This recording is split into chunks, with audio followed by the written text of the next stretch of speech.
arrêter. Je vois que vous êtes plus nombreux que la fois dernière et je ne sais pas ce qui se passe. Normalement, écoutez s'il vous plaît, écoutez. Normalement, les cours ont repris toujours. D'accord? On a fait pas mal de choses la fois dernière. Et là, ça va être très difficile d'y revenir. Je vais faire le maximum très rapidement, mais soyez assidus dans le côté. Parce que c'est important. D'accord? C'est très très important que vous soyez assidus. Donc, on a pris jusqu'au 5 juillet. Je pense que jusqu'à 15 juillet, mi-août, il y aura peut-être un moment de révision par rapport aux examens. Et puis, je pense que les examens, c'est entre mi-juillet, mi-août et fin août. Voilà, il faudrait se renseigner au niveau du département. Et moi, parallèlement, si j'ai des informations, je les partagerai.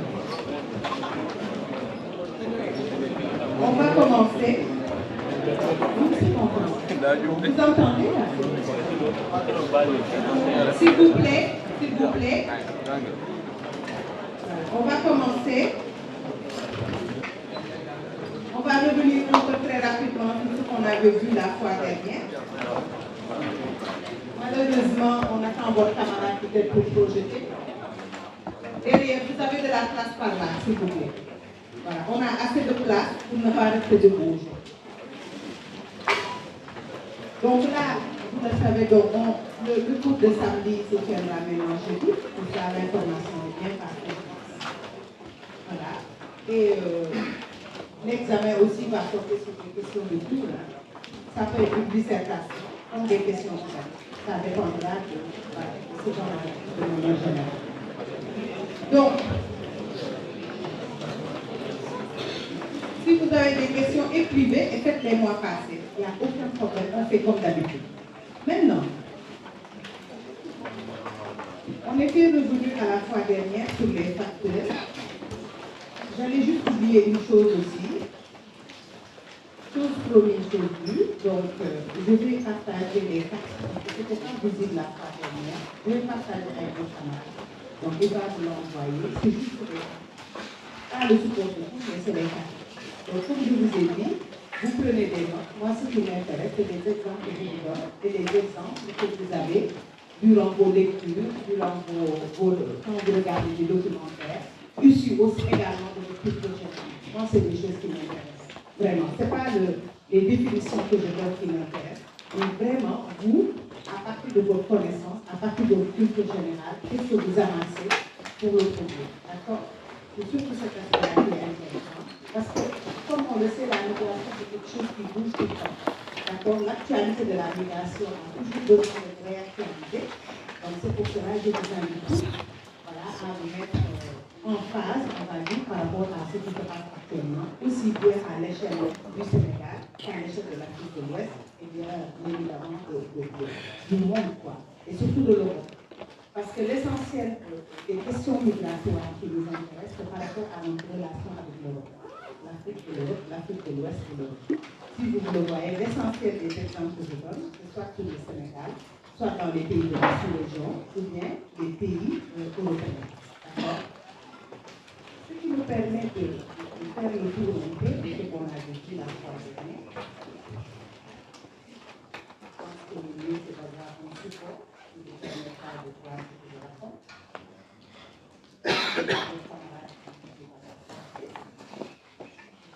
On a vu un peu la notion de mondialisation migratoire. On a un peu brossé ce concept-là.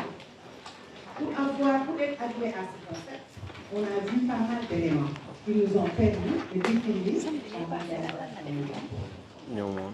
Donc, on a vu les facteurs, on a vu les contraintes, on a vu également la diversification des produits et également la complexification des champs migratoires. On a vu tous ces aspects. Quels sont les facteurs? On l'avait vu très rapidement. Quels sont les facteurs qu'on avait vus? Ça, on fait un peu de révision. Je vous ai dit avant de venir sur ce plan-là, réviser ce qu'on avait vu là. Comme ça, la révision va être plus. Normalement, moi, ce que je fais, c'est qu'en fin de séance, je fais juste une séance entière de révision. Moi, c'est ce que je fais avec mes étudiants. Ils sont vraiment heureux et on va revoir tout ce qu'on avait dit depuis le départ. Voilà, pour ne pas comment dire, pour que les étudiants ne soient pas lésés. Donc, qu'est-ce que vous entendez par les facteurs de la migration? On avait vu les facteurs. On avait parlé de beaucoup de facteurs maintenant qui sont à l'origine et qui, on va dire, qui facilitent ou pas, qui sont à l'origine de la complexification du fait migratoire. On en avait parlé. Quels sont les facteurs qu'on va dire? Oui, Daniel? Généralisation des visas au niveau mondial. Oui, on avait vu cet aspect-là. Un autre aspect? Oui. Oui, externalisation des frontières, oui, mais ça c'est un peu nouveau, on l'a vu plus tard. La fin de l'URSS, du rideau de fer, on l'a vu, qui a été à l'origine de l'intensification des migrations. Multiplication des médias, oui. Encore, oui. Oui, des crises et des conflits qui sont à l'origine de cette complexification du fait migratoire. Pardon? Et de l'éducation, on avait vu également quoi, un autre aspect?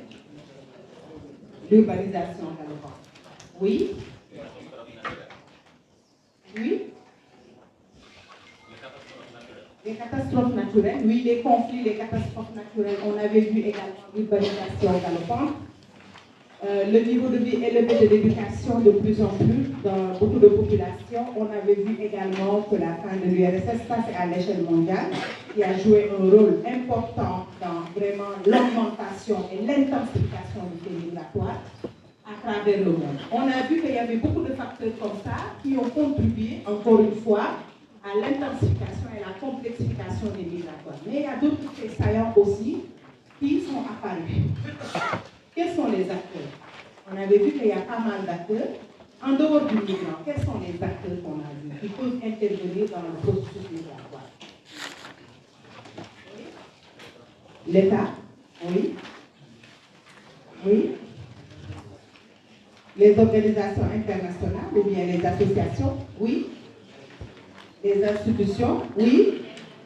Les ONG, c'est les organisations internationales, oui. Qui d'autre?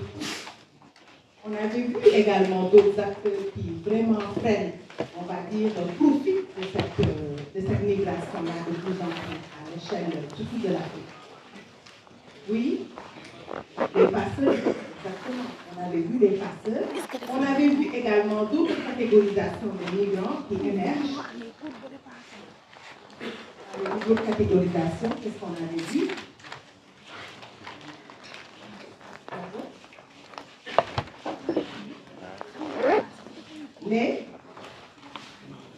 Oui. Donc, en dehors des acteurs, parce qu'on a une diversité d'acteurs maintenant qui interviennent dans le fait migratoire. En dehors de ces acteurs, vous avez des éléments.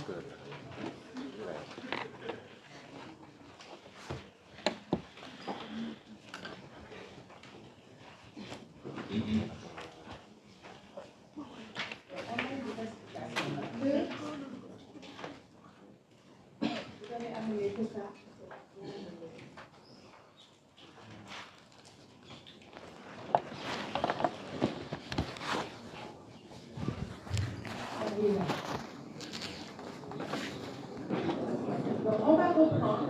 Excusez-moi. On reprend. On attend juste l'adaptateur.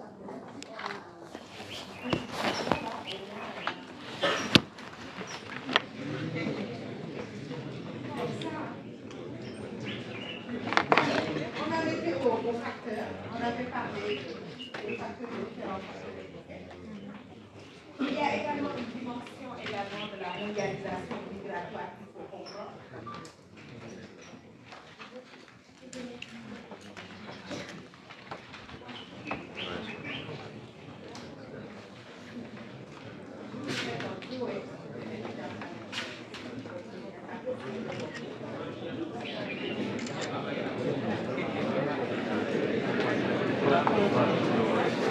tubaab bi nu mu def si xaal bi dañ ngeen ko mot trop.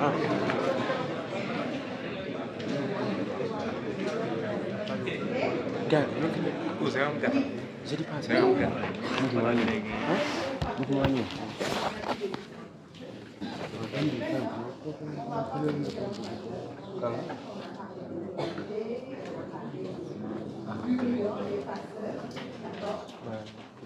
On a parlé également.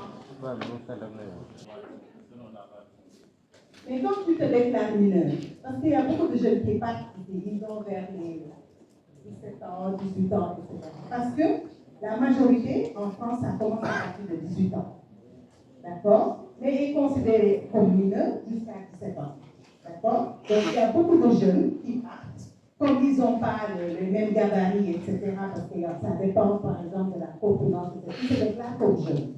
D'accord? Ils disent aussi, je l'avais dit, ils brûlent le papier, ce que font beaucoup de Sénégalais. Parce que quand tu prends les pirogues, ils essaient de brûler le passeport. Parce qu'une fois là-bas, quand on a une convention avec l'Espagne, ils brûlent le passeport pour ne pas être rapatrié. Parce qu'on a des conventions de rapatriement avec l'Espagne. Donc la plupart des migrants qui partent en pirogue, ils brûlent le passeport. D'accord? Donc quand tu n'as pas de passeport, on ne peut pas te définir. On peut que te croire.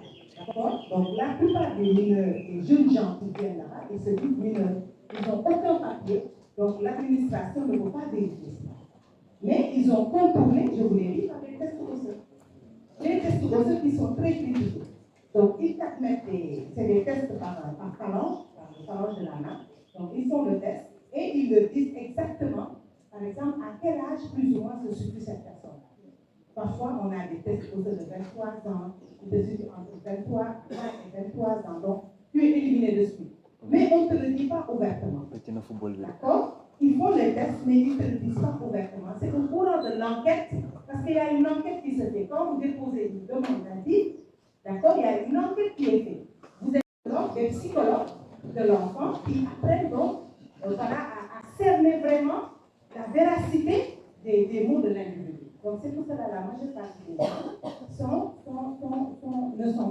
sont dégoûtés de la vie, la majeure partie des jeunes. Mais il y a beaucoup qui passent par les mains parce que tout simplement ils sont jeunes. Ils sont jeunes. Ils ont entre 15 et 16 ans, on ne peut rien faire. Il y a beaucoup de jeunes qui passent, surtout. Ce n'est pas même le cas du Sénégal, parce que le Sénégal n'envoie pas beaucoup de mains. D'accord? C'est surtout les Ivoiriens, les Burkinabés, etc. Et c'est des jeunes gens qui viennent, surtout la Guinée. C'est des jeunes gens qui viennent et ils sont obligés d'être pris en charge. Moi, j'ai une bonne amie à moi qui travaille dans ce qu'on appelle les MAM, c'est des gens de maisons d'accueil des migrants à Toulouse. Donc, la majeure partie des gens qui viennent là-bas, c'est des jeunes. Ils sont pris en charge par l'État français et ça leur coûte effectivement presque 50 000 € par ménage et par an. Donc, du coup, c'est un coût vraiment très élevé pour toute la politique de l'Asile aujourd'hui. On en avait parlé avec les accords de Dublin. Toute la politique de l'Asile de l'Europe pour vraiment freiner cette migration qui est irrégulière. D'accord? Donc, on en avait parlé. On en avait parlé des accords de Dublin. C'est quoi les accords de Dublin? Les accords de Dublin. Oui. Mais ça concerne quel pays d'abord? C'est pas seulement la France, hein? Les accords de Dublin, c'est entre les pays européens, de l'Union européenne, oui. Oui. Donc, les accords de Dublin, la dernière loi qui est sortie, je vous l'avais dit, en 2018, ils ont passé le 10 juin. Donc, du coup, l'idée c'est, par exemple, le premier pays qui accueille le migrant, c'est ce pays-là qui traite la demande. D'accord? Donc, vous voyez tous les pays qui se trouvent le long de la frontière, comme les Polonais, etc. C'est ces pays-là, Grèce, qui traitent la demande des migrants en provenance, surtout des pays d'Europe de l'Est. D'accord? Les pays aussi, et quel pays du Moyen-Orient? les Syriens, etc., les Afghans, tout ça qui viennent. Donc c'est ces pays-là qui les gèrent. Alors que les pays, par exemple, la Côte de l'Italie et l'Espagne, gèrent tous les pays qui viennent d'Afrique. Donc, parce que c'est le premier pays d'où est le migrant. D'accord? Avant, le premier pays d'entrée du migrant en Europe qui gère sa demande. Maintenant, cet accord-là a été critiqué, tout simplement, et ça a donné lieu à Dublin 2, Dublin 3, on essaie d'alléger à chaque fois, parce qu'ils se sont rendus compte que ces pays-là n'emploient pas facilement l'asile à des gens aussi qui sont en droit d'avoir ce statut de réfugié, tout simplement parce qu'ils fuient la guerre. Un Syrien, un Afghan qui fuit la guerre, qui ne peut pas retourner dans un pays qui est persécuté, un Congolais qui est persécuté par la part des groupes rebelles, etc. Donc il ne peut plus rentrer chez lui. Donc c'est celui-là, parce qu'un réfugié, souvenez-vous, c'est quelqu'un qui est persécuté en raison de sa race, d'accord, en raison aussi de son appartenance politique, etc., etc. Donc ce dernier-là, quand il vient, c'est sûr qu'il ne peut pas retourner. Donc du coup, il est dans ces pays-là, il lui refuse tout simplement, il fonctionne sur des politiques de quotas. D'accord? Il le refuse. Donc il y a beaucoup de gens qui se trouvent déboutés de l'asile et qui errent comme ça dans les sillons européens. Donc c'est en ce moment-là que l'Europe a réfléchi en disant attention, il faut qu'on fasse une mesure de solidarité, c'est-à-dire les migrants qui sont dublinés, c'est le terme, dublinés, c'est-à-dire qui ont été déboutés de l'asile dans ces pays-là, d'accord? On essaye de voir d'autres stratégies. Par exemple, s'ils ont un parent, par exemple en France, en Allemagne, etc., ils ont la possibilité de faire une demande encore, d'accord, dans ces pays-là où ils ont des biens. D'accord? Autre chose aussi, et c'est la dernière loi de Dublin 3, c'est-à-dire maintenant ce qu'ils ont fait, c'est-à-dire un pays, par exemple la France, par solidarité, si par exemple l'Italie a atteint son quota, la France est en mesure de prendre, d'accord, jusqu'à 30 000, voire 20 000 réfugiés de plus, en fonction du quota. Donc c'est l'Union européenne qui lui impose ça. S'il ne peut pas, si elle ne peut pas, c'est ce qui est arrivé, je vous l'ai dit, donc la France est en droit de payer presque 30 000 € par réfugié, le verse à l'Italie ou à l'Espagne. Donc c'est des accords de solidarité qui existent et il y a des pays qui préfèrent payer la pénalité que de recevoir un surplus de réfugiés. C'est actuellement le débat européen. C'est pour cela, malheureusement, on l'a dit par rapport aux législatives. Donc là, ils sont dans les votes actuellement. Donc le vote officiel, c'est le 30 juin, mais les votes par Internet ont commencé depuis le 25 juin pour élire les députés, voilà, à l'échelle de la France, parce que tout simplement, Macron a dissous l'Assemblée nationale française. Donc là, parce que tout simplement, il y a le Rassemblement national, c'est le parti maintenant de Marine Le Pen, qui est dirigé par là. Donc maintenant, il commence à se positionner. C'est pour cela qu'il a tout simplement dissous l'Assemblée pour faire des élections et du Front de gauche pour aller à l'encontre de toutes ces questions. Aussi parce que le Front National, son bouc émissaire, son fonds de commerce et d'immigration. Donc pour vous dire qu'en Europe, il y a un débat vraiment qui se pose aujourd'hui en termes d'acceptation de la migration, en termes aussi de gouvernance migratoire. D'accord? Voilà. Donc ça, tout ça pour dire finalement que les jeunes sont de plus en plus, s'engagent de plus en plus dans le champ de la migration et c'est une caractéristique, on va dire, une caractéristique qui est importante de la mondialisation migratoire. D'accord? On a parlé de diversification des profits, on a dit, multiplication des acteurs, on a dit. D'accord? Donc, mondialisation migratoire, finalement, on en arrive. Donc, c'est une réalité qui est complexe, vous le savez, avec tout ce qu'on a dit depuis le début. Multiplication des facteurs, on a dit, pas seulement économiques, on a des facteurs sociaux, culturels, politiques, environnementaux, sociétaux, que vous avez énumérés, quand on parle des facteurs politiques en lien avec tout ce qui est coup d'État, gouvernance, fin de l'URSS, etc. Les facteurs environnementaux, on en a parlé, les catastrophes naturelles, les inondations, sociétaux, d'accord, sociétaux avec l'augmentation des médias, d'accord, économique également, on en a parlé, d'accord, avec le développement de l'éducation dans certains pays, mais également de l'urbanisation galopante. Tous ces facteurs-là concourent à la mondialisation migratoire. Deuxième point, multiplication des acteurs. Donc ça, on y revient tout le temps. individus, groupes, marchés, passeurs, gardes-frontières, agences, policiers, gendarmes, infirmiers, ONG, d'accord, enfants, femmes, tout ça. D'accord, brouillage des flux, ça on n'en a pas parlé la fin des vieux couples migratoires. Là aussi c'est un fait marquant de la mondialisation migratoire. Donc individualisation des parcours, parce que de plus en plus, ça c'est je ne sais pas si je vais aborder, quand on parle d'individualisation des parcours, parce qu'avant, qu'est-ce qui se passait? Les gens migraient en groupe, d'accord? Ils migraient en famille, en groupe, etc. Ils migraient également pour rejoindre un groupe de l'autre côté. Je donne toujours les exemples des Sénégalais de Fass-Boye. Donc ces gens-là migrent parce qu'il y a une filière migratoire du Sénégal de Fass-Boye en Espagne. Donc on les retrouve dans une ville où ils sont très nombreux. Et c'est pareil comme ça dans beaucoup de villes. Donc des communautés qui se regroupent comme ça. D'accord? Avant c'était ça. Les sous-médicés par exemple en France, etc. Il y a, par exemple si vous allez la Jolie, c'est une belle communauté, on va dire, de sous-médicés, mais également de Falcoula. Ça tout le monde le sait, la Jolie. C'est le même cas également à Marseille, d'accord, dans le quartier de Belzec. On parle de Petit Algérie, tout simplement, parce qu'il n'y a que des Algériens, vraiment, dans ce quartier-là. D'accord? Et on en retrouve partout. Si vous allez à Harlem, dans le Harlem, on parle de Little Sénégal, d'accord? Little Sénégal, tout simplement, parce qu'il y a beaucoup de Sénégalais qui se sont regroupés, qui habitent à Harlem.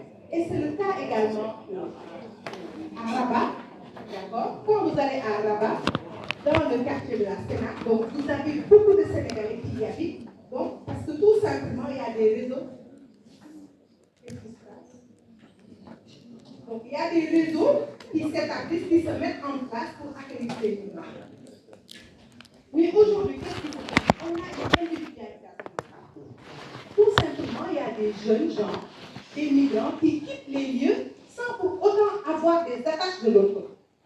On le voit. Par exemple, il y a des gens qui quittent le Sénégal sans connaître personne de l'autre côté. Ça, on l'a vu d'une jeune, par exemple, un étudiant qui quitte Dakar, il n'a aucun parent en France, mais il va quand même en France. Arrivé en France, il va demander l'association des Sénégalais, etc., pour s'insérer, ou bien l'association Mouride, les daïres Mouride, les daïres Tidjane, les daïres Laïd, etc., pour pouvoir s'insérer. Donc, c'est des facteurs aussi, des faits marquants, une industrialisation des parcours qu'on voit de plus en plus dans le champ de la migration. N'est-ce pas? Ensuite, on a parlé de féminisation, on a parlé de rajeunissement, on a parlé également de diversification des espaces migratoires. Pourquoi? Il faut me parler de diversification des espaces migratoires. On a utilisé ce mot tout à l'heure. Quand on a parlé de faire des vieux couples migratoires, c'est ça que cela veut dire. Diversification des espaces migratoires. Il faut me parler de ce qu'on entend par la fin des vieux couples migratoires. Oui?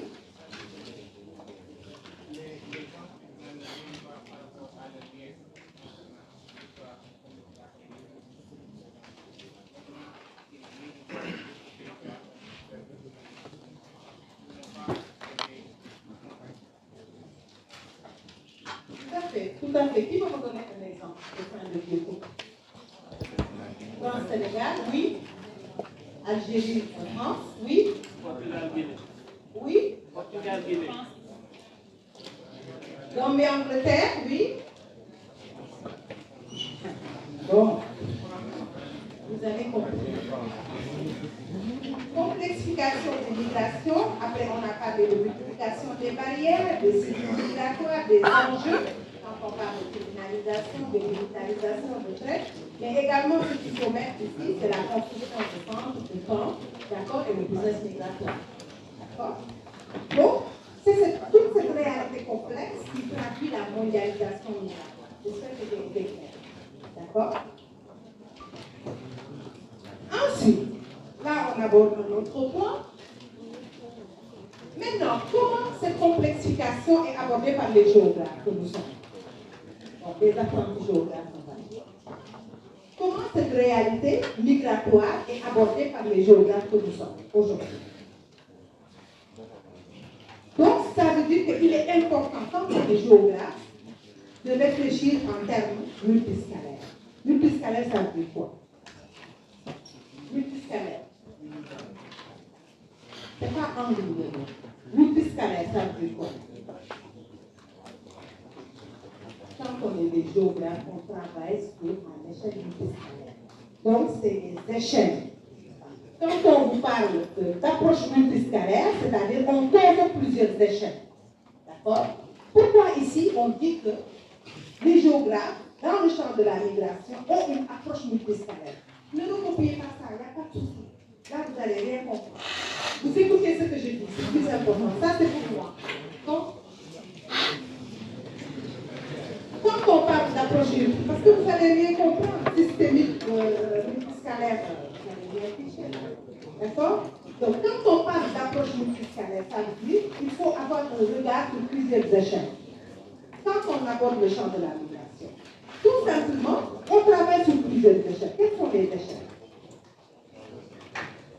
Il y a deux niveaux d'échelle. Il y a l'échelle sociale et il y a l'échelle spatiale. Quand on vous parle de l'échelle sociale, c'est quoi? Dans le champ de la migration, là, on a abordé plusieurs échelles. Vous l'avez vu. Parfois, je vais dans le monde. Parfois, je reviens au Sénégal. Parfois, je réfléchis à l'échelle de Dakar. D'accord? Donc, il y a besoin, pour comprendre le fait migratoire, de réfléchir sur plusieurs échelles. L'échelle d'un pays, l'échelle d'une sous-région, l'échelle du monde, ou bien l'échelle intercontinentale, pour comprendre le fait migratoire. Parce qu'on ne peut pas se limiter à une seule échelle. Tout simplement parce que la vision, elle est globale, elle est complexe. Vous avez vu. Quand on vous parle de mondialisation, c'est-à-dire qu'on a une approche globale de la migration. D'accord? Il faut réfléchir en termes d'échelle. D'échelle sociale, d'accord? D'échelle spatiale, mais également d'échelle temporelle. Ces trois échelles-là qu'il faut comprendre, qu'il faut convoquer pour avoir une approche multiscalaire du fait migratoire, tout simplement parce qu'il est englobant. Est-ce que je me fais comprendre? Quand on parle d'échelle sociale, j'aborde le migrant, d'accord? J'aborde sa famille, j'ai parlé de réseau, d'accord? J'ai parlé d'ONG, j'ai parlé d'État. Donc vous voyez, il y a différents niveaux d'échelle que j'ai évoqués pour comprendre le fait migratoire. Donc vous, en tant que géographe, quand vous analysez le fait migratoire, vous ne pouvez pas seulement vous limiter à l'échelle, par exemple, de la personne. Ce n'est pas possible. Cette personne-là, elle est inscrite dans une famille. Cette même famille est inscrite dans une société. Et cette société-là est inscrite dans un État. Et cet État-là est inscrit dans des dynamiques mondiales. Donc, quand vous étudiez, par exemple, lors de vos mémoires, ou bien quand vous analysez le fait migratoire, vous êtes obligé d'avoir cet emboîtement d'échelle-là pour comprendre le fait migratoire. Mais cet emboîtement d'échelle-là ne se situe pas seulement à l'échelle de la sociale, il y a également l'échelle spatiale. À l'échelle, par exemple, de la concession, même à l'échelle domestique. D'accord? L'espace domestique est un espace d'étude maintenant du fait migratoire. Je me souviens dans mes travaux, j'ai abordé l'espace domestique. L'espace domestique, c'est l'espace de la famille. Mais il y a beaucoup de choses qui se passent également quand on étudie le fait migratoire. Dans cet espace-là, en termes d'appropriation, par exemple, quand on étudie l'espace familial, par exemple, des migrants installés dans un tel pays, quand on travaille, quand on entre dans cet espace, dans notre intimité, parce que les géographes maintenant travaillent sur l'espace intime, d'accord? Quand vous pénétrez cet espace-là, vous verrez en termes d'aménagement, d'appropriation, que le fait de venir ailleurs joue également dans ces processus d'appropriation du migrant, d'accord, de l'espace. Par exemple, il va l'agencer, il va mettre des cartes de celui, des photos de celui qui va, il va l'aménager, il va mettre de l'encens, etc., etc. Donc, c'est une forme d'appropriation de l'espace intime. Donc, quand vous travaillez sur ces questions-là, vous êtes obligé des fois, et pas souvent, et pas toujours, on va dire, d'interroger l'espace domestique. Mais en dehors de l'espace domestique, il y a l'espace du quartier. D'accord? L'espace du quartier, étudier le quartier quand je parlais de Little Harlem, quand je parlais également, par exemple, par exemple, de Chinatown, etc. C'est à l'échelle d'un quartier qu'on peut étudier un fait migratoire. On voit que le quartier est approprié, il y a les migrants qui s'installent, d'accord, qui peuvent avoir des rapports avec la société, etc., à l'échelle du quartier. On monte à l'échelle de la ville, le migrant inscrit dans la ville, où est-ce qu'il habite, où est-ce qu'il va vendre, etc. D'accord? Même le migrant au départ même de sa ville, est-ce que sa ville s'organise en termes de réseau, etc., pour pouvoir organiser le fait migratoire? Donc, l'échelle de la ville est importante. L'échelle du quartier, l'échelle de la maison. Une autre échelle, on prend l'échelle du pays. Comment un Sénégalais, d'accord, voit la migration, comment un Sénégalais vit cette migration-là, en abordant, en s'appropriant ou bien en étant dans un autre pays. Donc, l'échelle du pays est importante pour comprendre les réseaux migratoires, comment ça s'organise. Par exemple, un migrant sénégalais, comment il fait pour partir. Donc, ça, c'est à l'échelle de la ville. Par exemple, à l'échelle de la ville de Dakar, quelqu'un qui habite Dakar, comment il s'organise, par exemple, pour pouvoir partir. Quels sont les réseaux, quels sont les lignes, d'accord? Quels sont les processus d'appropriation? Quels sont les, par exemple, quelles sont les actions qu'il met en place, qu'il va mettre en place pour pouvoir partir? S'il part également, ou bien s'il revient, s'il envoie de l'argent, comment cet envoi-là se lie dans l'espace? Est-ce que c'est des constructions de maisons? D'accord? Est-ce qu'il a construit quelque chose? Est-ce qu'il a participé à la construction d'une mosquée, etc. Donc, l'échelle de la ville est importante. Vous prenez l'échelle du pays pareil. D'accord? Et en même temps, l'échelle de la sous-région. Comment s'organise la migration à l'échelle de la sous-région? D'accord? Est-ce que, par exemple, les accords avec la CEDEAO ont permis à ces pays-là de s'organiser? Même pour les routes migratoires, parce que les routes migratoires sont à cheval entre des pays. Comment ces routes migratoires-là sont empruntées? Etc. Et quand vous prenez l'échelle internationale, vous voyez, par exemple, le rapport avec l'Europe. Comment ça se passe, comment il est arrivé. Et une fois dans le pays d'accueil, comment ça s'organise, quelles sont les lois, d'accord? Comment il fait pour s'approprier, comment il fait également pour tenir des liens avec son pays d'origine, etc. D'accord? Donc, l'emboîtement des échelles spatiales. On a parlé d'échelle sociale, parce que vous voyez, on ne peut pas comprendre le pays migratoire en interrogeant juste la personne, en se limitant à la seule personne, on est obligé de l'inscrire dans un réseau de liens, d'accord? Ensuite, l'échelle spatiale, parce que quand vous parlez de migration, vous ne pouvez pas vous limiter seulement à l'échelle de la maison, parce que le migrant, il sort déjà de sa maison, donc c'est l'échelle du quartier est important. Est-ce que ça joue ou pas? L'échelle de la ville également, interroger le rapport à la ville, l'échelle à l'international et l'échelle de l'espace migratoire où il est, c'est-à-dire l'espace d'accueil où il a été accueilli. Donc tout ça pour comprendre l'emboîtement d'échelle. Nous, géographes, ça nous intéresse, la dimension multiscalaire. Si je prends l'échelle temporelle, qu'est-ce que cela veut dire l'échelle temporelle? L'échelle temporelle.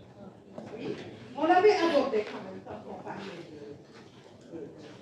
de comprendre les migrations d'hier à aujourd'hui. D'accord? Il faut comprendre également l'évolution même du migrant. Comment il a évolué, parce que quelqu'un qui est parti quand même en 2000, depuis les années 2000 jusqu'à présent, ça fait presque 24 ans. Donc comment sa migration s'est inscrite dans le temps? Quelles sont les actions, quelles sont les pratiques, les représentations qui nourrissent sa migration d'hier à aujourd'hui? Et quand on parle de l'échelle temps, il faut inclure les changements, les actualités. D'accord? Qu'est-ce qu'il y a? Qu'est-ce qui est nouveau? Qu'est-ce qui, par exemple, un migrant qui s'inscrit dans les accords de Dublin, par exemple, aujourd'hui, on l'avait coincé en Italie, mais du fait des accords qui ont évolué, peut-être qu'il a la possibilité d'avoir l'asile au niveau de la France. Donc, c'est inscrit ces migrations dans une lecture spatio-temporelle. Est-ce que je me fais comprendre? L'emboîtement. Convoquer l'échelle sociale, on est obligé, nous, géographes, de travailler les échelles, parce que quand on parle de géographe, on a tendance à affirmer l'échelle spatiale. Ce n'est pas possible. On ne peut pas travailler l'échelle spatiale sans pour autant convoquer l'échelle sociale. Parce que c'est les autres qui font les choses. On est obligé de les interroger. Et quand on parle de migration, ce qui nous intéresse, nous, le plus, c'est l'acteur migrant. L'acteur migrant, et c'est pour cela la géographie de la migration a une très grande partie, un rapprochement avec la géographie sociale, tout simplement parce qu'on se focalise sur l'acteur migrant et son rapport à l'espace. C'est surtout cela qui nous intéresse quand on parle de géographie de la migration. C'est le migrant et son rapport à l'espace. Et vous voyez, le migrant, il est inscrit dans un réseau, d'accord, de liens. Ça peut être des liens communautaires, ça peut être des liens sociétaux, d'accord. Ça peut être aussi d'autres liens, ça peut être des liens forts, des liens faibles, des liens aussi qui sont inscrits dans des réseaux numériques, d'accord. On peut avoir des liens avec des gens du Canada qu'on n'a pas vu, on peut faire partie d'une communauté, on peut faire partie d'un think tank. Donc tout ça, c'est dire que le migrant, il n'est pas seul dans la migration, parce qu'il s'inscrit dans un réseau de liens. Ensuite, quand on parle d'espace, on ne peut pas seulement étudier l'espace d'origine, d'accord, du migrant. Pour comprendre la migration de quelqu'un, on est obligé d'interroger son espace d'arrivée. Mais pas seulement. On est aussi obligé d'interroger tous les lieux qu'il a fait avant d'arriver. Et tous les va-et-vient. D'accord? Les lieux de pause. Par exemple, un migrant qui quitte le Sénégal pour aller en France. Peut-être qu'il est passé par la route. S'il est passé par la route, peut-être qu'il a mis 5 ans avant d'arriver. Ou bien plus, il y a des gens qui traînent dans la route, tout simplement parce qu'ils s'arrêtent dans des lieux, ils travaillent là-bas pour amasser de la pécule, pour ensuite reprendre la route. Donc tout ça, nous, géographes, on est obligé de l'interroger dans la migration pour le comprendre. Parce que si on n'interroge pas ces échelles-là de temps, on ne peut pas comprendre la migration. C'est simplement ce à quoi on nous invite, nous, géographes. C'est pour cela le positionnement des géographes dans le champ de la migration est clair. C'est une approche multiscalaire et une approche systémique. Quand on parle d'approche systémique, c'est quoi? Approche systémique, en dehors de l'approche multiscalaire, là c'est des termes quand même assez nouveaux pour vous, je l'avoue, mais c'est bien de comprendre ce que c'est un système. Un système, c'est un réseau, c'est un ensemble, c'est pas un réseau, c'est un ensemble de liens et de lieux. Écoutez bien, c'est important ce que je dis, parce que c'est des bases qui vont vous suivre partout, même si vous faites d'autres options, etc. Donc c'est bien de les faire. L'approche systémique. L'approche systémique, c'est quoi? C'est un migrant qui est inscrit, d'accord? Inscrit, encore une fois, dans une interconnexion de liens et de lieux. Je m'explique. Quand on parle d'approche systémique, c'est-à-dire on étudie le migrant, mais pas que, je l'ai dit, emboîtement d'échelle, mais pas que, mais interconnexion de différents éléments. Un système de liens et de lieux. De liens, parce que le migrant, il parle avec beaucoup de gens, il est en relation avec beaucoup de gens, mais il est en relation avec beaucoup de lieux. C'est cet ensemble-là d'organisation et d'interconnexion qu'on appelle système. Est-ce que je me fais comprendre? Ensemble, écoutez, ensemble d'interconnexion, de liens et de lieux. Parce qu'on a parlé de différents espaces, on a parlé de différents liens. Donc c'est cette interconnexion entre ces liens-là qu'on appelle système. Ça va? Un peu. Qui dit un peu? Pourquoi? Parce qu'on ne voit pas. Multiscalaire. Vous l'avez compris, multiscalaire. Systémique, c'est cette interconnexion entre les différents éléments. C'est ça qu'il faut comprendre. Interconnexion. Les échelles peuvent ne pas être reliées, mais quand on parle d'approche systémique, on est obligé d'interroger tout ça, tout cet ensemble-là. Le fait qu'on les interroge, qu'ils entrent en relation. Je donne un exemple. J'étudie les Gambiens en Allemagne, ou bien en Angleterre. Voilà. J'étudie, on va étudier les Gambiens en Angleterre. L'étude, ça s'intitule comme ça. Ou bien les Congolais, j'ai un étudiant qui travaille sur les Congolais à Dakar. D'accord? Elle est en master 1, donc elle a travaillé sur les Congolais à Dakar. Et il y a même, je donne l'exemple de Zoé, elle travaille sur les Mauritaniens au Sénégal. D'accord? Donc, est-ce qu'il y a des Mauritaniens ici? Non? Qui est Mauritanien? Après, vous venez me voir. D'accord? Donc, le travail, écoutez, non, l'exemple est exactement parce que ça vous permettra de comprendre le système. C'est ça que je vais vous le donner. Oui, parce que ça, c'est le positionnement des jours. Là, vous êtes obligé de le comprendre. Celui qui ne le comprend pas n'ira pas en master avec moi. Donc, tout ça pour dire, écoutez, c'est important. Tout ça pour dire que si je reprends l'exemple, par exemple, des Mauritaniens ou bien des Mauritaniens au Sénégal, qu'est-ce qui se passe? Donc, elle est sur l'approche vraiment ethnique. Elle comprend l'identité, les questions identitaires, les questions communautaires. C'est ça qui l'intéresse. Dans l'approche communautaire, l'approche identitaire. Mais quelqu'un, un géographe, qui travaille sur ces questions-là, qu'est-ce qui l'intéresse? Donc, si on prend l'exemple de l'étudiant qui travaille sur le Congolais à Dakar, en fait, ce qui l'intéresse, elle, c'est de voir les pratiques et les représentations des Congolais dans la ville de Dakar. Donc, elle a étudié les choix résidentiels, elle a étudié les pratiques liées au travail, elle a étudié également les socialités. Les pratiques résidentielles, c'est où habitent les Congolais. Ce n'est pas seulement où ils habitent, quelles sont les stratégies résidentielles, c'est-à-dire comment ils font pour accéder, quels sont les mécanismes, les dynamiques qu'ils mettent en place pour pouvoir tous habiter, par exemple, aux Amitiés 2. D'accord? Ça, c'est des stratégies résidentielles. Donc, le géographe, il l'analyse. Donc, ça, par exemple, c'est à l'échelle d'un Congolais, parce qu'elle a interviewé beaucoup de Congolais, mais un Congolais inscrit dans un réseau qui lui permet de définir des stratégies résidentielles. C'est-à-dire de pouvoir trouver un logement à Amitié 2. Parce que lui seul ne peut pas le faire. Il est inscrit dans un réseau de Congolais, il demande à des amis, d'accord, les connexions, etc., comment il va faire pour pouvoir habiter à Amitié 2. C'est pour cela que vous retrouvez toute une communauté. Par exemple, moi j'ai un exemple à la cité, près de comment il s'appelle, la cité des magistrats. Donc, ce qui se passe, à côté, il y a une cité en rouge blanc. Qu'est-ce qui se passe? C'est habité par l'essentiel par des Guinéens. Donc, cette cité-là, elle est habitée par une forte communauté guinéenne, pas des Guinéens de la classe populaire, mais de la classe vraiment aisée, qui ont fui la répression en Guinée. Parce que la plupart du temps, c'est des gens qui travaillent à la Cour suprême. Voilà, c'est des gens également qui travaillent dans le gouvernement guinéen, qui ont fui la Guinée pour venir s'installer. D'accord?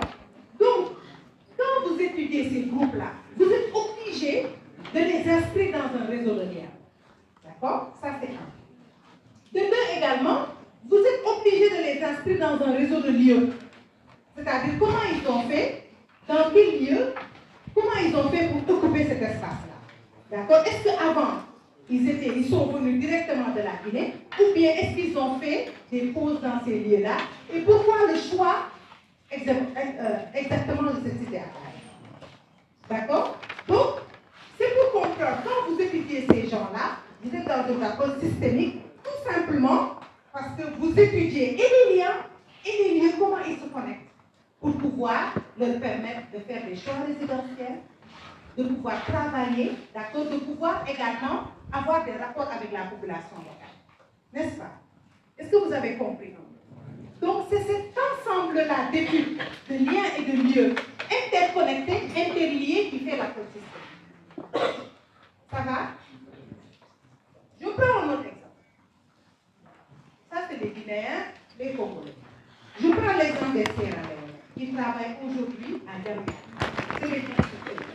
Ils construisent l'essentiel des habitants, les immeubles à Sénégal.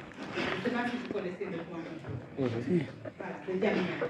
C'est des Sierra Leone. D'accord? Ils sont venus de Sierra Leone. Mais avant de venir à Sierra Leone, ils sont passés dans beaucoup de pays. Ils ont fait la Côte d'Ivoire. D'accord? Il y en a d'autres qui ont fait même le Nigeria avant d'arriver à Dakar. Parce qu'ils ont eu écho à Dakar. D'accord? Il y a une ville nouvelle qui s'est créée à Diamniadio. Donc il y a du travail, il faut venir là-bas. Mais qu'est-ce qui s'est passé? Comment ils ont fait pour venir ici? C'est parce qu'il y a eu des échos. Comment s'est passé les échos? d'après vous, c'est les réseaux. Les réseaux de quoi? Les réseaux, c'est pas les réseaux de pasteurs. C'est les réseaux de leur communauté. Parce qu'il se passe le fil. Ils se disent, mais écoutez, il y a quelqu'un, par exemple, qui, de la communauté, est venu en premier à Damiadio. Il appelle les autres. Mais venez à Damiadio, on a la possibilité d'être nourris, logés et de travailler pour les Chinois. Ils travaillent pour les Chinois. C'est des médias. Donc, vous avez la possibilité de travailler pour les Chinois. Donc, venez. Il dit ça à un camarade, d'accord, de la Sierra Leone. Celui-là quitte, peut-être qu'il était en Côte d'Ivoire, il quitte la Côte d'Ivoire pour venir ici. Et une fois là, l'autre appelle sa femme, lui dit, Khadjata, il faut que tu viennes. D'accord? Khadjata aussi prend ses affaires, prend aussi sa petite, d'accord, Sierra Leonaise, ils viennent aussi.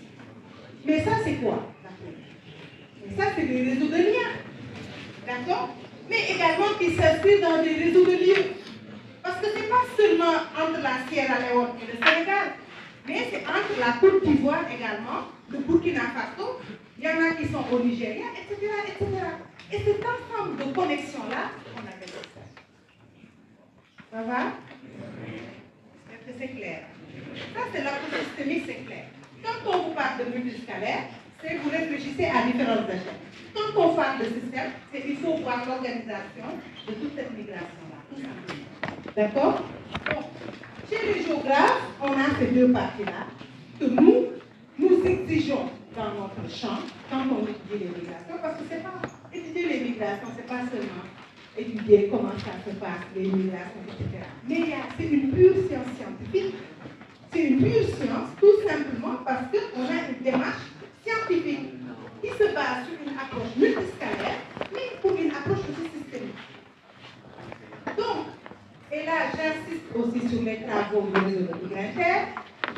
Migrinter, c'est un grand laboratoire de géographie qui se trouve en France, et c'est les premiers vraiment qui ont positionné les géographes dans le champ de la migration. Parce qu'avant, les géographes n'avaient pas d'outils, n'avaient pas de concept. Les géographes n'avaient pas de concept géographique dans le champ de la migration. C'est aujourd'hui que beaucoup de géographes qui s'est vraiment imposé la géographie des migrations. Parce qu'avant, la géographie, je l'ai dit au début du cours, c'était relié à la géographie de la population tantôt, d'accord? C'est relié aussi à la démographie.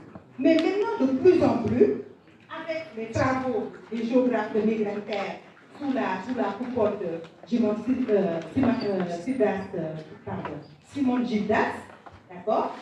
Simon Gildas, c'est lui qui a écrit le dictionnaire des migrations. Je vous avais montré ça, d'accord? Le dictionnaire des migrations, il rassemble des réflexions géographiques sur beaucoup de pays, mais surtout, il rassemble un positionnement géographique. Donc, c'est les travaux du réseau de Migrinter. Si vous tapez Migrinter, d'accord, c'est un laboratoire. Donc, moi, ma directrice de thèse, c'est ma co-encadrée, elle est de Migrinter, Naïkire. Donc, elle a beaucoup travaillé aussi sur ces travaux-là de géographie, de territorialisation, d'appropriation des politiques publiques à l'échelle de l'espace, etc. Donc, c'est des gens qui ont imposé vraiment l'approche géographique, encore une fois, dans le champ de la migration. Et tout simplement, maintenant, chez les géographes, on ne voit pas la migration comme un va-et-vient. Ça, c'est sûr. Avec tout ce que je viens de vous dire, vous voyez que c'est beaucoup plus complexe quand on étudie la migration. Ce n'est pas seulement étudier le pays d'origine, le pays d'accueil. On étudie le système et on étudie les différentes approches multiscalaires. D'accord? Envisager la globalité aux différentes échelles. D'accord? Ensuite, comme le dit Gildas Simon, il dit dans ce monde en voie de globalisation, la circulation internationale est devenue indispensable. Donc, ils ont mis en place, il y a des concepts géographiques qui ont été développés, des concepts géographiques dans le champ de la migration, qu'on va voir tout à l'heure, qui ont été développés par les géographes pour affirmer leur positionnement à l'échelle de la science géographique. D'accord? J'introduis des concepts, peut-être vous semblez compliqués, oui.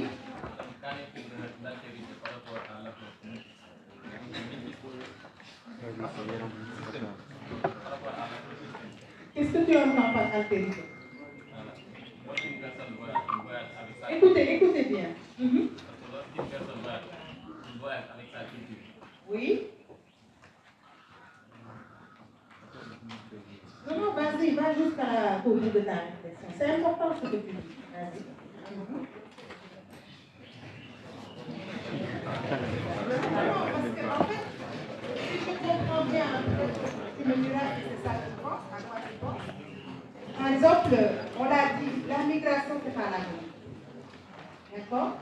La migration, c'est une forme de mobilité, mais la migration induit un franchissement de frontières. Mais pas que. D'accord? Quand on franchit une frontière, on a dans sa besace, d'accord? Sa besace, entre guillemets, on amène avec soi ses codes culturels, d'accord? Son appartenance identitaire. On a également son appartenance aussi religieuse, etc., ses habitudes. On l'amène avec nous. D'accord? Donc, la migration nous amène sur le territoire de l'autre. D'accord? C'est l'altérité. Quand on parle du territoire de l'autre, on parle d'altérité.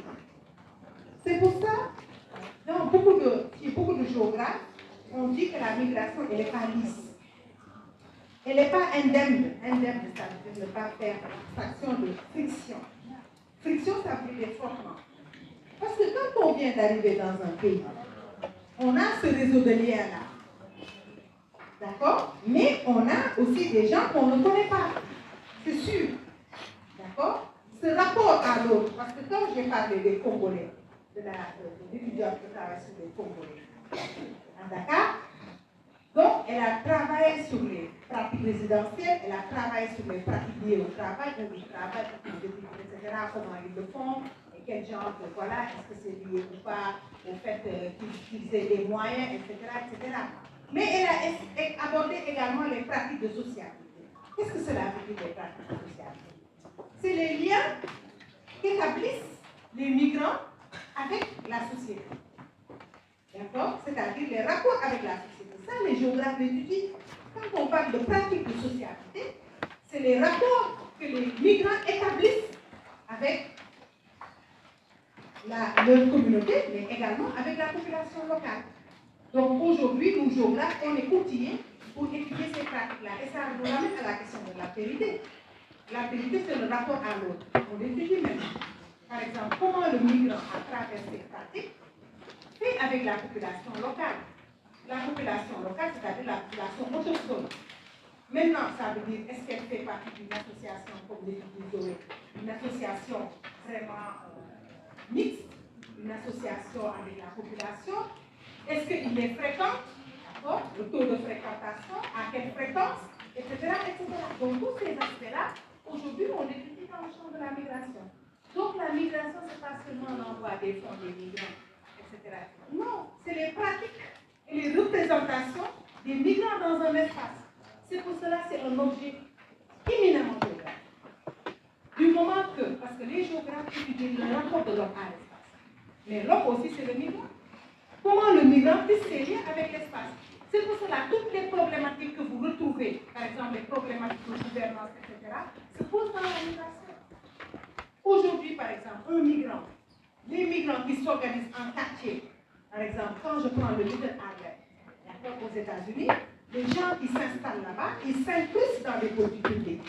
Comment les politiques d'aménagement prennent en charge ces quartiers-là, en termes d'accès aux services, d'accord, en termes également d'accès à certaines aménités de la ville. Donc, tout ça, aujourd'hui, vous avez la possibilité de l'étudier quand vous travaillez sur les migrants. Ce n'est pas seulement, par exemple, est-ce que les envois de fonds constituent par exemple, à développer Louga, etc. Non. Toutes les problématiques que vous trouvez dans la géographie actuelle peuvent être abordées dans la géographie des migrations parce que tout simplement, le migrant est un habitant. Au-delà de sa condition de migrant, il reste un habitant tout court. C'est les conclusions de la thèse. Le migrant est un habitant tout court au-delà de sa condition de migrant. Parce qu'il habite un espace étranger. Quand il habite un espace qui est étranger, comment il fait? Comment il fait? Il a la double charge d'être venu ailleurs. Maintenant, cette double charge-là, comment cette double charge-là n'influence dans ses rapports à la vie. Est-ce que vous avez compris? Voilà, donc c'est juste pour faire le topo un peu sur le positionnement des géographes aujourd'hui. Donc les géographes, ils sont aujourd'hui outillés pour étudier les rapports de l'homme à l'espace. Quand on parle de l'homme, c'est vraiment et c'est d'autant plus intéressant parce que c'est quelqu'un qui vient d'ailleurs. Donc ces rapports à l'espace vont être plus ou moins différenciés en fonction de là où il vient, tout simplement parce que la question de la vérité, c'est ça va? Donc, pour revenir au concept, donc on a une approche multiscalaire, on a une approche systémique. Maintenant, à partir de là, les géographes ont élaboré le concept. L'un des positionnements d'abord, c'est la spatialisation du regard. Quand on dit que de plus en plus les géographes, dans le champ de la migration, optent pour une spatialisation du regard. Gilbert Simon le dit en disant que la prise en compte spatialisée, globalisée, traversant les frontières, le passage de l'approche segmentée à l'approche globale, constitue, me semble, des ruptures épistémologiques accomplies dans l'analyse contemporaine des migrations. C'est juste le mot spatialisation que vous n'aviez pas. Spatialisation, c'est juste pour maintenant, on ne se comprend pas seulement sur un espace. On essaie d'étudier beaucoup d'espaces pour comprendre. On n'est pas dans une logique segmentée, on est dans une logique systémique. Le système. Parce que quand aujourd'hui le Japon utilise le système, mais même aujourd'hui les politiques quand ils utilisent le système, antisystémique, etc., le système c'est toute une organisation. D'accord? Dans le champ de la migration, l'approche systémique c'est l'organisation du migrant dans sa migration. Maintenant, pour comprendre le fait migratoire, il faut qu'on spatialise le regard. Spatialiser le regard, ça veut dire regarder tous les espaces. Pays d'origine, pays d'accueil, pays de transit, d'accord? Pays de pause, pays de passage, etc., etc. Les interstices, les aéroports, etc., etc. Maintenant, dans le fait migratoire, on est obligé de ne pas se limiter seulement à un espace, mais de spatialiser le regard. Est-ce que vous avez compris? Voilà. Quand on nous parle de spatialisation du regard, c'est d'écarter le regard et de voir pour embrasser non seulement plusieurs échelles, mais ici plusieurs espaces. D'accord? En interconnexion. Donc tout cela pour dire que la spatialisation du regard, elle regroupe autant l'approche systémique que l'approche multiscalaire. Ça va? Ensuite, maintenant, à partir de ce positionnement-là de spatialisation du regard, d'augmentation des espaces, etc., d'approche systémique, on a le concept de circulation migratoire, le concept de transnationalisme, d'espace transnational. C'est les deux concepts clés qui ont été élaborés par les géographes. D'accord? Qu'est-ce que la circulation migratoire? Il faut toujours avoir en tête, d'accord, l'approche systémique et l'approche multiscalaire. Il faut toujours l'avoir en tête parce que ça permet de comprendre ces concepts-là. D'accord? Je passe. Donc, la circulation migratoire, ça inclut le moment de mobilité, plus le moment de pause, migration par étape, aussi des temps de transit. La circulation migratoire implique une multipolarité des espaces migratoires, la mise en relation de plusieurs lieux soutenus par des liens et les divers types de déplacements de personnes, de marchandises ou de savoirs liés à la migration spatiale. Qu'est-ce que cela veut dire? Parce que ça, on en a parlé. Parce que moi, avant de vous définir les concepts, vous devez comprendre d'abord les contenus des concepts. C'est-à-dire que l'arrivée au concept, vous avez déjà compris. D'accord? C'est ce qu'on a fait avec la mondialisation migratoire. On a décortiqué les différents éléments qui constituent le concept pour qu'à la fin, vous ayez les bagages nécessaires pour comprendre le concept. C'est la même chose, c'est la même démarche que je fais. Quand je parle d'approche systémique, d'approche multiscalaire, c'est pour vous amener à comprendre la circulation migratoire par la spatialisation du regard. Parce que du moment que vous posez la spatialisation du regard, vous comprenez la circulation migratoire. Donc la circulation migratoire,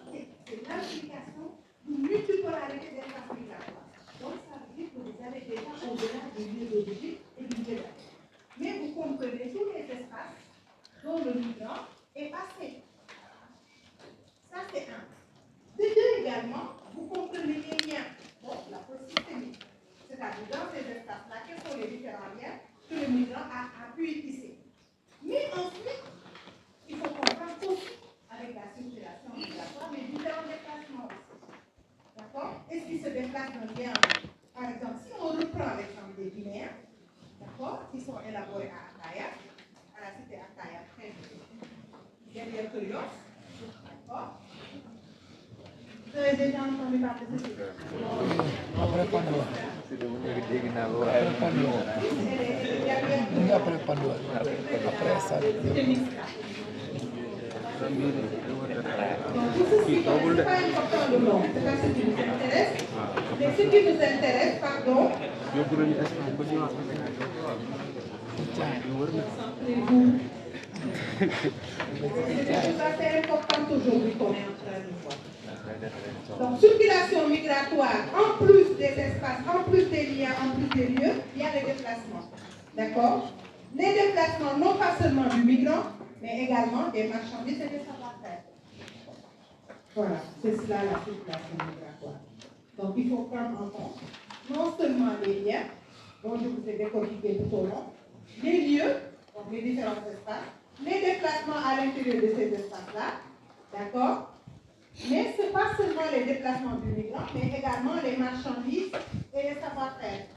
C'est ça qu'on appelle la circulation migratoire. Et c'est un concept que beaucoup d'étudiants, par exemple, quand ils étudient la migration, ils commencent à étudier le concept de circulation migratoire. Mais attention, parce que tout le monde ne circule pas. Tous les migrants ne circulent pas. D'accord? C'est ça la nouveauté de ce terme-là. On parle de circulation migratoire, etc. Mais tous les migrants n'ont pas cette possibilité-là. D'accord, de circuler entre les lieux, mais également d'inclure des types de déplacement, parce que tout simplement, qu'est-ce qui se passe? Est-ce que tous les migrants circulent? D'après vous. Pourquoi tous ne circulent pas? Pourquoi tous les migrants ne circulent pas? Pourquoi? Vous savez pas? Oui? Parce que là, on est en train de vous dire, il y a la circulation migratoire, que tous les migrants circulent, ils circulent dans différents espaces, ils établissent des liens dans différents espaces, et en plus, il y a le déplacement, il y a également le déplacement des marchandises, des savoir-faire qui sont liés à la migration. Mais est-ce que tout le monde circule? Est-ce que tout le monde a la possibilité? C'est ça la spécificité de la migration. Parce qu'on vous dit la circulation implique des moments de mobilité, des moments de pause, mais également des temps de transit. Donc, est-ce que tout le monde a la possibilité de faire ça? Pourquoi? Pourquoi tout le monde n'a pas la possibilité de faire ça? Oui? Des raisons économiques comme beaucoup de moyens. Oui. D'accord. Ok. Qui dit mieux? Oui. Oui. Je pense que c'est des injonctions, en fait, comme l'a dit votre camarade, qui représentent quand même, parce que quand tu n'as pas de papier, tu ne peux pas circuler. Tu ne peux pas t'établir de lieu en lieu, attention. Après, ça ne veut pas dire que le migrant n'est pas stratège. On l'avait dit la fois dernière. Parce que les migrants élaborent des stratégies. Et les politiques migratoires, aujourd'hui, le monde, l'Europe a beau fermer ses portes, mais les migrants, ils viennent quand même. Et aujourd'hui, le taux de migration n'a jamais été aussi élevé de par le monde depuis la nuit des temps. Aujourd'hui, on a presque 284 millions de migrants dans le monde. Ça n'a jamais été aussi important. Ça veut dire un habitant sur 3 et en migration dans le monde. Donc, ça n'a jamais atteint ces sommes aussi importantes, ces chiffres. Mais ça ne veut pas aussi dire que tout le monde circule. Parce qu'un réfugié, par exemple, qui a été débouté en Europe n'a pas la possibilité de circuler de territoire en territoire. On est d'accord? Tout simplement au risque de se faire expulser ou bien au risque de subir des sévices, etc. Donc, ça, c'est un risque. Un autre aspect également, surtout dans le cadre juridique, mais également économique, comme l'a dit votre camarade, circuler demande des moyens. Quand on parle de savoir-faire ici, il faut avoir quand même cette capacité-là à avoir une formation de qualité, à avoir des compétences aussi. D'accord? Ce qu'on appelle le capital humain. Et tous les migrants n'ont pas ce capital humain-là. D'accord? Pour pouvoir sillonner les lieux. administratives, d'accord? Et il y a les contraintes également contextuelles. Des espaces, par exemple, si on prend la France, je vous ai parlé de l'Assemblée nationale, mais imaginez que l'Assemblée nationale prenne les rênes de la République, comment ça va se passer? D'accord? Ce qui se passe actuellement aujourd'hui dans les pays nordiques, d'accord, que ce soit en Finlande, en Norvège, des pays qui étaient avant très accueillants, mais aujourd'hui, avec l'avènement des mouvements populistes, qu'est-ce qui se passe? Les droits des migrants sont de plus en plus restreints. Donc tout ça pour dire qu'on a beau parler de circulation migratoire, mais attention, tout le monde ne circule pas, tout le monde n'a pas les capacités et les compétences nécessaires pour circuler. Parce qu'il y a des contraintes qui se trouvent dans les lieux. Ça peut être des contraintes administratives, ça peut être des contraintes économiques, ça peut même être des contraintes politiques. Parce qu'il y a des migrants aujourd'hui qui sont pris au piège au Niger. Parce que tout simplement, il y a eu le coup d'État. Des migrants également en Libye, qui ont été réduits en esclavage, vous le savez. Vous avez vu passer peut-être des infos, des vidéos, etc. D'accord? Et l'intervention du gouvernement sénégalais. Donc, pour vous dire que les lieux aussi sont contraignants. Les lieux, c'est contraignant quand on est migrant. Donc, on n'a pas toujours cette capacité de circuler, bien que la circulation migratoire constitue un fait majeur aujourd'hui. Donc, c'est un concept nouveau. Quand vous allez étudier, par exemple, dans le cadre de vos travaux, ce concept-là, il faut vous positionner en disant que, voilà, il y a une circulation, etc. Mais ça dépend du groupe. Ça dépend aussi de votre sujet. Parce que tout le monde ne circule pas. Voilà, c'était juste des guillemets qu'il faut mettre à ces concepts. Ça va jusque là? Est-ce que vous avez compris le concept? Ensuite, un autre concept, c'est le transnationalisme. Donc, nous, géographes, on parle d'espace transnational. C'est des concepts que vous verrez plus en profondeur oui. C'est un plus en profondeur, mais ce qu'il faut comprendre, c'est que quand on parle d'espace transnational, s'il vous plaît, quand on parle d'espace transnational, et le transnationalisme en lui-même, c'est une transformation d'une logique d'analyse, d'accord, de relations unidirectionnelles simples à une autre plus complexe qui comprend les communautés transnationales et traditionnelles. Je m'explique.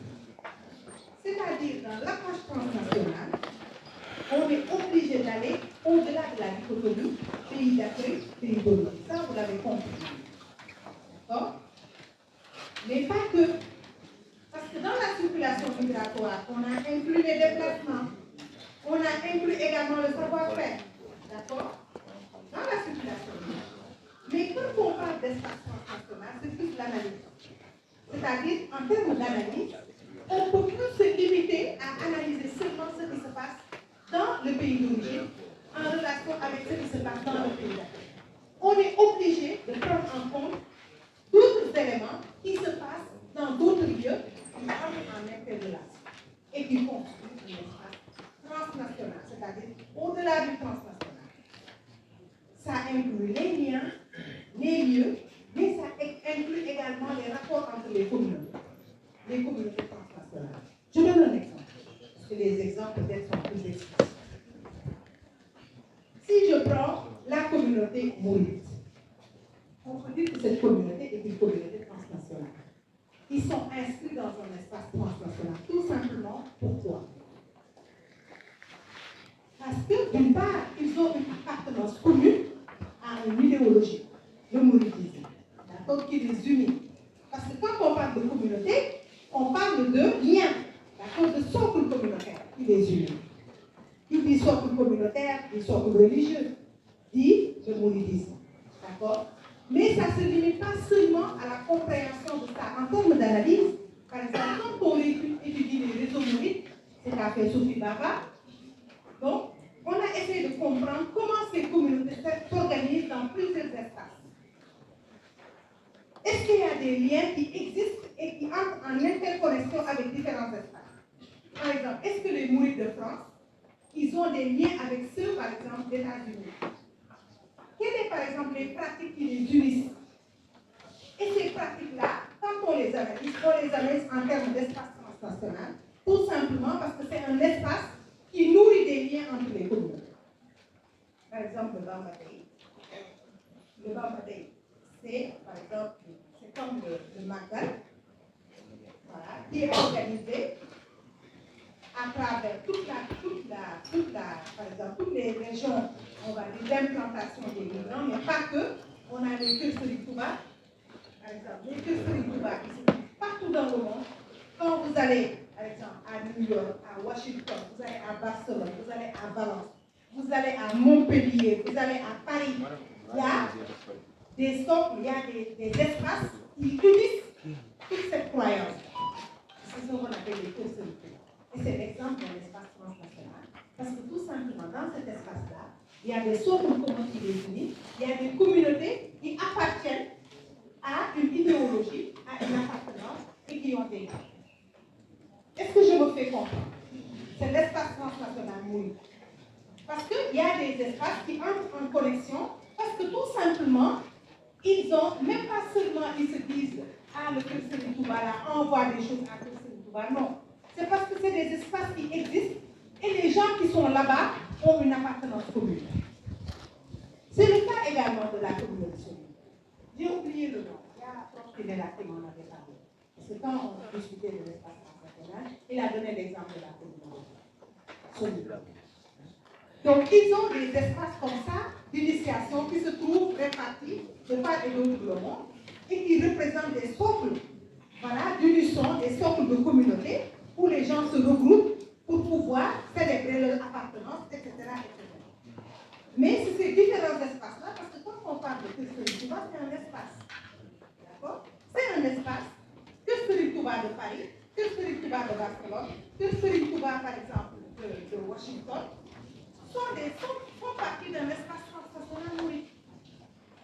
Parce que c'est plusieurs espaces qui se trouvent dans différents espaces, mais qui sont intervenus par l'appartenance. Mais ça, tous ces aspects-là, surtout l'espace transnational et le transnationalisme, vous le verrez plus en profondeur, par exemple, les gens qui vont faire le master de la société, tous ces thématiques.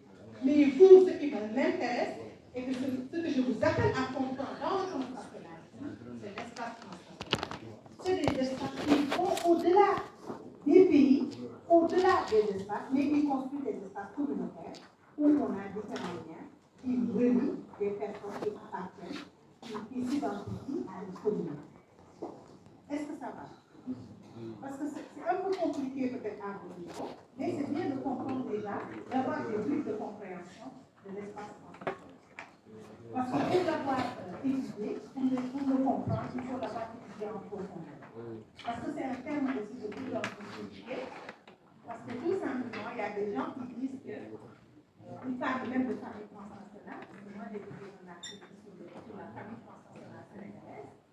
Donc, et il y a, par exemple, une famille qui sont unies par des liens de part et d'autre dans tous les espaces où s'établissent les membres. Par exemple, c'est ça qu'on appelle la famille transnationale. Par exemple, c'est Boubou qui est au Sénégal, Mali qui est au Burkina Faso, Mohamed qui est au Mali, mais ils sont unis par des liens familiaux, mais c'est ça qui constitue la famille transnationale. Parce que tout simplement, c'est une famille qui est éclatée à travers différents espaces migratoires. C'est le même principe avec l'espace transnational. C'est des espaces qu'on retrouve partout dans différents lieux, mais qui sont entrés en interconnexion. Un peu dans le genre de la politique. D'accord? Mais là, on va s'arrêter là. Je vais vous donner quelques billes de compréhension de l'espace transnational, juste pour dire qu'il faut le comprendre comme un espace, comme plusieurs espaces, qui sont écartelés dans des espaces migratoires, mais qui sont en interrelation.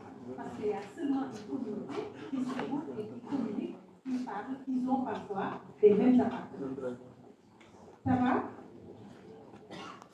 Maintenant, je m'arrête au concept là, parce qu'il y a beaucoup de concepts maintenant qui sont là. Il y a territoire, il y a dispersion, il y a le concept de transterritoire. Il y a beaucoup de concepts géographiques maintenant émergent dans le champ de la migration. Et ça, ce n'est pas le propos aujourd'hui. Le propos, c'est que vous compreniez l'approche systémique et l'approche multiscalaire. C'est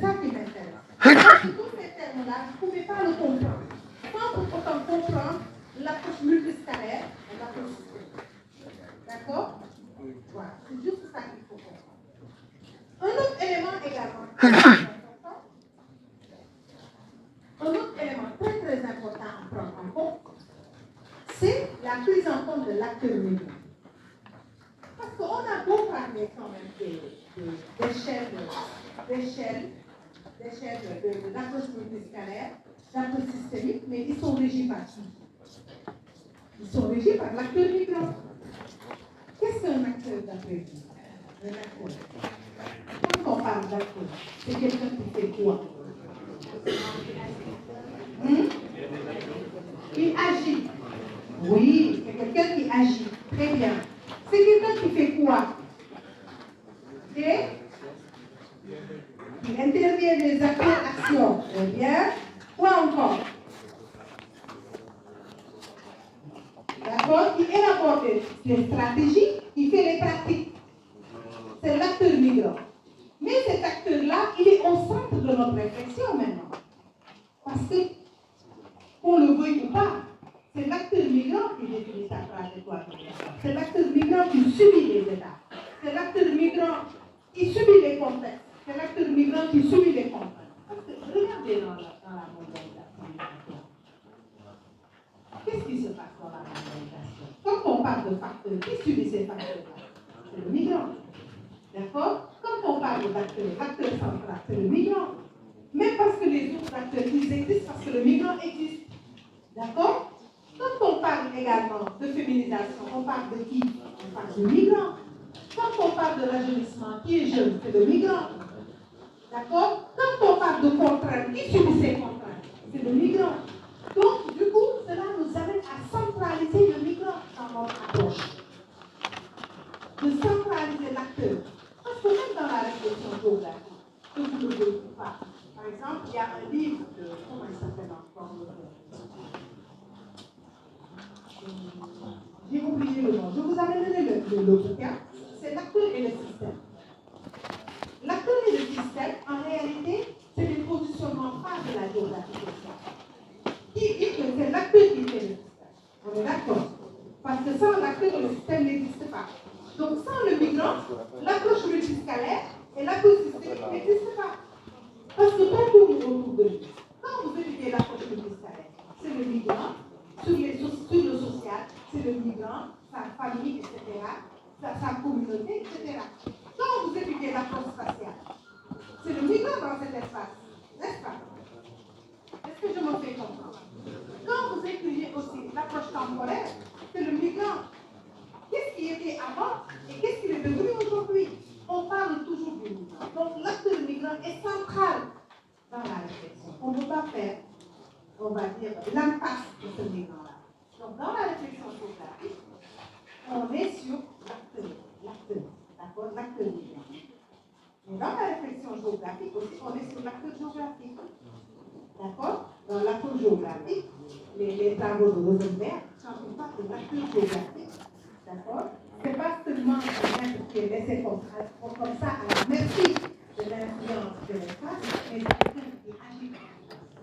Parce que quand on parle d'aménagement du territoire, c'est l'acteur. Qui aménage le territoire. C'est l'homme agissant.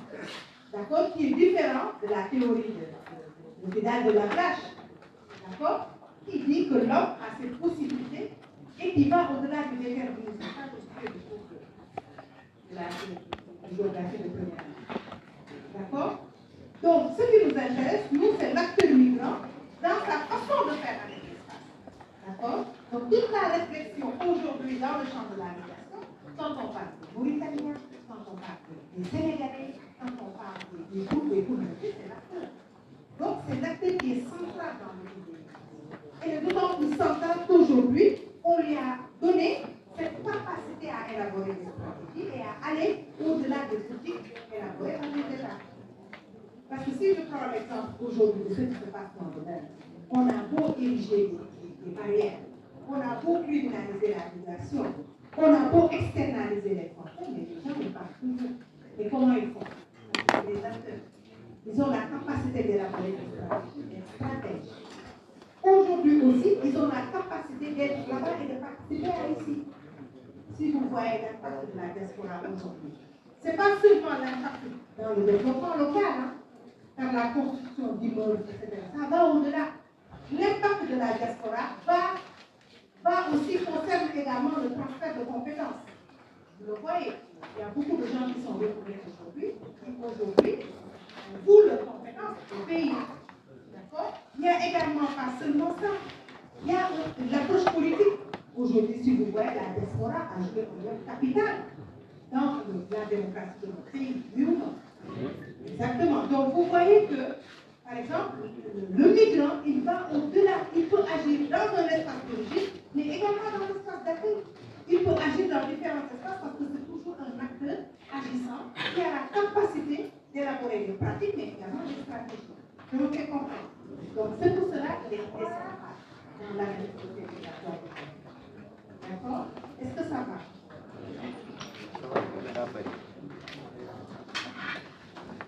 Est-ce que la migration des Sénégalais vers le Nicaragua peut-il être considérée comme une migration régulière? Vu qu'au départ, vous étiez où là? C'est qui a posé? Non, je rigole. Est-ce que là, mais vous prenez cause comme une migration régulière? Vous lui répondez ou?